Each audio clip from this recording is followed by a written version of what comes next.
Alright, we are back with some more new information and tidbits for Final Fantasy VII Revelation from the game's director, Naoki Hamaguchi, where he's talking about Chadley's role actually being revealed now for Revelation, some of the changes that Queen's Blood could receive, including a brand new protagonist, teasing some more stuff about Knights of the Round, and how those weapon battle gimmicks might play out, and so much more. So if any of that sounds cool to you and you are super hyped for Final Fantasy VII Revelation, go ahead and hit that like button with a maximum fury. Show it who's boss. Alright, as always, all articles and links will be in the description down below in case you would like to check them out for yourself, because we don't always go over the entire article in the video, so links will be in the description. But the first interview comes to us from Jesse Vitelli of Restart.Run. And the first question they ask him is, you guys did show off a ton at Summer Game Fest. Why is that so? Hamaguchi says, the intent there was thinking about players who may not have played the series before. You know, that might not be familiar with the franchise and might have a stronger idea of the world and the characters of Final Fantasy VII, because those are such vivid icons. But we really wanted those who are entering this world and playing it from Revelation and entering the series to have an extended feel of the depth of game experience that we are offering. So this is something that we really delve into, like the game design and going into the expansive game experience that one can have. And so this is something that we really have focused on for Revelation. And if you ask me, that entire reveal at Summer Game Fest was an absolute success, an A+. And this signals to me that, yeah, I think this game is going to have a really big, serious marketing push to try and get as many new players on board as possible by showing people, first and foremost, this is our gameplay, this is what you can expect, and here's some story stuff. So to have a story trailer that doesn't really spoil anything, that shows off a lot of cool stuff, and then have the gameplay deep dive directly after that was, I think, incredibly successful. Because now, you pretty much know what you need to know. So if you are someone who was on the fence about the Final Fantasy VII Remake series, this could sway you. Up next, they ask Hamaguchi, Cid, he's not really so mean-spirited in Rebirth, is he gonna kind of be that way in Revelation? Hamaguchi would say, in Revelation, I wouldn't say Cid is necessarily a mean-spirited character per se. I think he's a straight shooter. He says what he thinks and feels, but I think he also has very much of a warmth as a human being. And this time around, there's also a focus on Cid with Rocket Town that players can experience. So in that way, I really hope that more people can see more of Cid and grow to like him more. So when it comes to Cid and how he's going to be fleshed out, again, we won't really know until we play the game and actually go to Rocket Town, because again, that's where a lot of the bad stuff, the trauma, is for Cid. His dream ended there. Shinra just completely shuts down the space program. He's got some beef with Shara, which, you know, is really weird because he saved her life, but because he saved her life, he had to give up his dream. There's some, you know, resentment there. But I think people often forget that Cid also, like Hamaguchi says, did have a lot of warmth to him. There's that scene where you go into space and Cid has that really beautiful, poignant moment where he looks at the planet and sees just how small it truly is and how it's their job to protect it. So the man has layers. I think people just kind of forget that and really only kind of remember the crotchety, swearing a lot kind of side of Cid. But he does give some of that sass in Rebirth. I remember there's a moment in the Tiny Bronco where Barrett kind of gives him some static, and Cid immediately responds in a way where he's like, yeah, I'm not going to take any of your crap, dude, so like, watch your tone. Hey Cid, did I hear right? You used to work with Shinra? Still do, on occasion. Them boys got their uses. That's gonna be a problem. You see, we don't take kindly to friends in my company. And I don't take kindly to that tone of yours. Man who tries to lord his power over me is gonna wish he didn't. That's what's appealing about the skies. Got them all to myself. Rats can have their race in the gutter. Never much cared for the squeaking anyways. I miss the wild blue yonder dearly. Again, we'll have to play the game to kind of see how they flesh out Cid. Is he still going to have those moments where he is really just kind of aggressive or crotchety, or is he going to be a little bit more tame? We won't really know until we play. Up next, they straight up reveal what Chadley's role is going to be. So Hamaguchi says, so Chadley, right at the beginning of Revelation, we have the black materia activated, and now there are weapons all over, and that is causing chaos. And so Chadley actually has a base that he builds inside of it, and then he is conducting research on Meteor.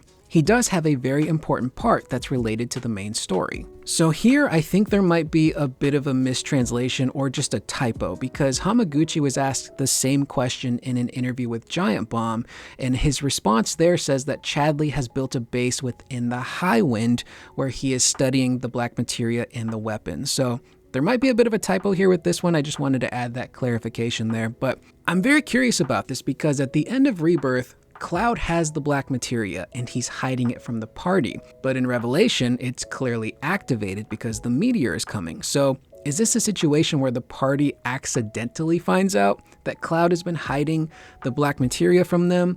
Is this something that is just kept between Cloud and Chadley? I'm very curious to see how that plays out. And also, what bigger moments does that lead to in the story for Chadley? Up next, we move over to RPG Fansite, where Hayes Madsen got to sit down with Hamaguchi. And the first thing that he asks, and this is a controversial one, this one's going to cause some problems on the internet, but they ask Hamaguchi about that quote that was made a while back where Nomura and Kitase were like, yeah, the remake series will link up to Advent Children. Is that still the case? Hamaguchi responds by saying, I don't believe we've publicly claimed or stated it's going to be exactly that. So I'd like for players to play Revelation and see for themselves what the conclusion of the journey holds and see about that. Now here's the funny thing. I don't know if Hamaguchi is being coy here because we couldn't see how he responded to the question, or if he just straight up forgot, because Kitase and Nomura both did say those very things many years ago in different interviews. It started first from Nomura in an interview with The Guardian, which was over 2 years ago, where he says, if you play right through to the end, it will link up to Advent Children, so you don't need to worry about that, he says with a knowing smile. Keep that knowing smile in mind. And then in an interview with Eurogamer, Kitase said, we are finally going to link up with Advent Children. That is going to be part of canon. The overall storyline, the developments will not go wildly out in a way that will not add up to Advent Children in the end. I don't think anyone wanted that. That's not what we're looking to create here. So again, I think Hamaguchi probably just forgot.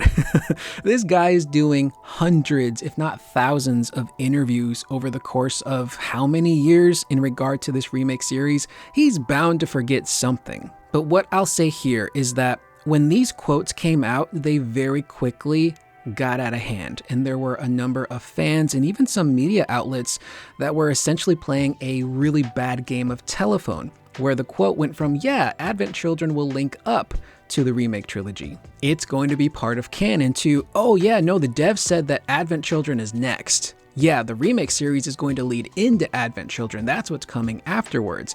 And I don't think that's what they mean here. So it's kind of layered. I'm going to try my best to get these thoughts out and structured in a way where it makes sense. So first off, one of the big goals that developers have had since the beginning of this remake series is to take all things Final Fantasy VII and put them into one story, one universe. The OG FF7 is in the remake trilogy. The compilation with Crisis Core, Advent Children, and Dirge is in the remake series, and even the spin-offs like Ever Crisis. And later in this interview, Hamaguchi even says, yeah, things like Vincent's backstory from Dirge and some elements of Dirge will be in this game. They're even going to expand on the relationship between Glenn and Rufus, which we saw a lot of in Ever Crisis. So it's a situation where they're going to take the need to know stuff from all of those things, specifically the compilation and Ever Crisis, and place them within the story of the remake trilogy, including Advent Children, and we've been seeing Advent Children stuff from the beginning of this remake series. So in a way, it has already linked up to Advent Children because those references are there. But taking it one step further, myself, many other fans, we're under the impression that the Sephiroth that we are dealing with in this remake series is a post-Advent Children Sephiroth who found a way to go back in time and change things in hopes that he will come out with the W. So in that frame of reference, Advent Children technically already happened, and it's technically already part of the canon. But going another step further, what happens at the end of Advent Children? Sephiroth is beaten, although if he found a way to come back, not fully. But most importantly, Cloud is beginning his journey of being okay. The planet is okay. Geostigma has been eradicated. It's a pretty big win for the party. So I think that's what'll happen at the end of this remake series, at the end of Revelation. Sephiroth will be beaten for realsies. Cloud will be able to start his journey of healing without having to go into an Advent Children and battle Sephiroth again and deal with all of those issues. We won't have to have a dirge probably because we'll wrap up all of the deep ground stuff within Revelation. We might even engage with Advent Children stuff and story moments that somehow end up within the game. Maybe there's like some crazy live stream sequence in this game with Cloud and Tifa that leads into, hey, they're seeing into the world where Advent Children actually happen. Maybe Cloud gets his hands on the fusion sword, that kind of stuff. So that's my personal interpretation of when they say, yeah, it'll link up to Advent Children. It's not that it's going to lead into Advent Children. It's going to have a connection via the fact that Advent Children stuff will happen within the remake series, which again, it's been doing. But also, Nomura said that with a smile. And you got to keep in mind, when they're marketing this series, Remake, Rebirth, Revelation, there's a lot that they cannot expand upon in regard to the names or involving things like Advent Children because it could spoil a lot. You look at how they marketed Final Fantasy VII Remake. Remake had a double meaning. It was a remake of the game, but you learn later on, oh no, it's not actually a one-to-one remake, and it actually might seem like Sephiroth is trying to remake things. They couldn't explain that in the marketing because that's like the big twist at the end of the game. So it would have ruined a lot. So I think that's kind of what's going on here too, is like they're including Advent Children talk, but they're using some really kind of slightly weird, obscure language to kind of maybe shield any spoilers that could be coming. So long story short, I think that's the whole point. The culmination of all things Final Fantasy VII will be at the end of Revelation. I think that's what they mean. So we won't have to deal with an Advent Children after this story or a dirge. But I know that's a controversial one, and I know that this is a topic that, is very sensitive. A lot of people have their own thoughts on it. Up next, this is one you guys already know. Bone Village will not be in Revelation, which I did see some people upset about, but it kind of makes sense. But Hamaguchi does say that the Northwood and the Temple of Ancients will be able to go back to those locations. Now, not having Bone Village makes sense. The primary purpose of going to Bone Village in the original game was to get the Lunar Harp so you could wake up the Sleeping Forest so you could get into the Forgotten Capital.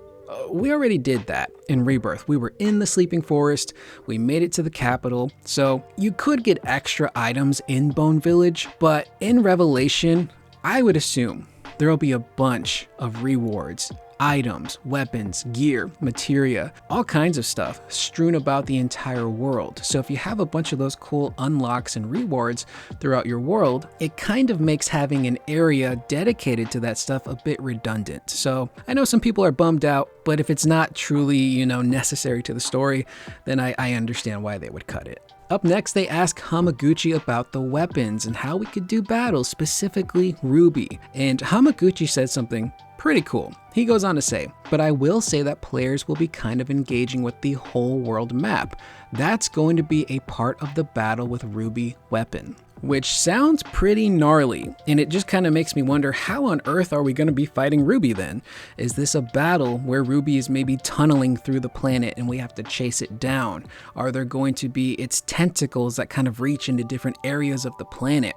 Or are we going to have our party scattered throughout the world and jumping back and forth between them to fight this huge weapon? So it's just really cool to know that every single weapon that we fight will be unique. It will have its own gimmick, its own mechanics to make it feel fresh. So It's not just, all right, the weapon's here, let's go shoot it with, these turrets or whack its feet. Each one will be different, which is pretty exciting to look forward to. And up next, this will end the video. We have some quotes from Hamaguchi from his interview with GameSpark.jp. These are being translated and summarized by Genki over on Twitter. Again, links will be in the description. We start off first with the fact that, yeah, we already knew this, but snowboarding will be in the game. It will be part of the Gold Saucer, but there will also be a moment in the story where it will feel appropriate. The timing will be a pleasant surprise for players, is what Hamaguchi goes on to say. I just straight up want some SSX. Give me some SSX Tricky, some SSX3 style mechanics. Let it be a fun minigame where there's multiple courses, where I can do cool tricks. I can use any member of the party. Let me go wild. I think that would be so much fun. But what's also interesting is I don't know where in the story they place the actual story moment of snowboarding, because some dark stuff just happened at the end of Rebirth. I think the last thing the party is going to want to do is be like, yeah, let's go rip some pow at Icicle Inn. So apparently wherever they structured this out to be, it's going to be a nice surprise. So that's something to look forward to. Up next, we talk about Endgame content. Genki goes on to write, Hamaguchi says Final Fantasy VII Revelation will have more post-game content than Rebirth, including content that is stronger than the final boss battle, such as the weapons and Knights of the Round.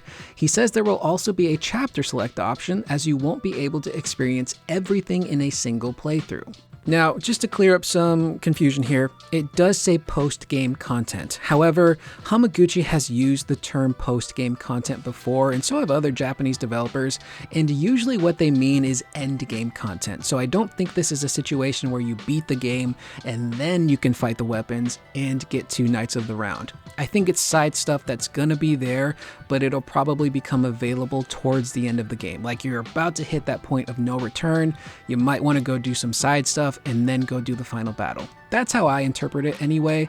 That's how every Final Fantasy has been structured so far. And again, when Hamaguchi was talking about Rebirth, he did use the term post-game content. So I don't think there's any worries there of it being a New Game Plus thing. I think it'll be there from the get-go. But because they're putting so much stuff in the game, and some of those, choices and conversations that we can make as a player will have branching paths, that's going to offer a lot of replayability when it comes to those conversations and how we reach certain points in the story and certain battles, which I think could allow for some really cool replayable moments, just to kind of pick different options to see how things actually change. Again, the end result will be the same, but how each player gets there is what's going to be unique. Up next, Hamaguchi says that the character outfits from Rebirth will also be available in Revelation for the Fit system, including Tifa's bikini. And this is part of what we covered earlier in the week, where Hamaguchi says, yeah, the Fit system will have character skins, meaning you really like Cloud's warrior class, you like the abilities, it's cool, but you don't like the outfit. You can pick whatever outfit you want for him to wear while still maintaining the warrior abilities. So I'm guessing most of the outfits from Rebirth will probably be here, plus a bunch of bonus stuff. That would be a really cool way to, again, incentivize the minigame play, because you can get the customization stuff, but also maybe release some DLC, hopefully free DLC, that could offer some, other outfits, like maybe Advent Children stuff or Kingdom Hearts. That could be pretty cool. But again, player choice is the name of the game here. We have a bunch of stuff in this game. We're going to allow you to approach it how you want to. You like this class, but you don't like the outfit? Fine. You can wear whatever you want. And to end the video, Hamaguchi talks about the return of Queen's Blood. And this information comes to us from Game Informer, summarized by Genki. And Hamaguchi goes on to say, it was very popular content back in Rebirth. And yes, it will have its own story again. And looking at the gameplay too, there will be some arrangements to the rules. But right now, we're working hard within the development team, balancing and scaling the rules. But overall, we're pretty confident right now that it's going to be even better than the previous iteration of Queen's Blood. I'm very excited to see what they do with Queen's Blood. If they show off this game at Tokyo Game Show, I could see Queen's Blood having its own segment just to show people like, yeah, these are the improvements we're making. Hopefully it's more fun, and hopefully they still keep that gameplay loop intact that made going to a new area, finding someone and playing them so addictive. And last but not least, there will be a new protagonist for Queen's Blood this time around. Hamaguchi says, one of the key changes though is that in Rebirth, Cloud was the main protagonist of the Queen's Blood story. In the Queen's Blood content and story in Revelation, the protagonist is actually Naoki, so it's not going to be Cloud this time. This is based off the fact that there's this infamous scene of Red 13 dancing on a boat and then, in Rebirth, playing Queen's Blood. So we're going to give Naoki that protagonist role this time around, which I really love. That was something ingrained in Rebirth, is that Red 13 was such a fan of Queen's Blood and was so fascinated by it that he wanted to compete in that tournament on the boat. But unfortunately, it was a no animals allowed tournament. So Red, doing whatever he could and being like the kid that he is, decides to try and dress up as a human being to enter the contest. And it works. And he has this really great fun moment where he's trying so hard to look cool and act like a human. And that's when you can tell, like, yeah, there's two sides to Red here. He's not, this wizened old man. He's just a kid who wants to play and have fun. So it eventually works. So I think passing the torch over to Red makes a lot of sense because he's the Queen's Blood guy. He loves it. But also, we lose Cloud at the beginning of the game. So with Cloud missing for a section of the game, it wouldn't really make sense to have him be the protagonist. Someone else has got to take over. And speaking of early sections of the game, I forgot to include the screenshot for this, but Hamaguchi in an interview with Giant Bomb said that you unlock the Highwind about 5 hours into the game. I believe it was 4 to 5 or 5 to 6 hours into Revelation, which makes sense. If the game opens up with Icicle in, you lose Cloud, the Highwind has to come in, get everyone out, and boom, now you got the Highwind. So with that being said, that is the video. Let me know what you guys thought in the comments down below on what we discussed in today's video. I am Curious Corduroy. I will see you guys in the next video. Please remember to always be excellent to one another.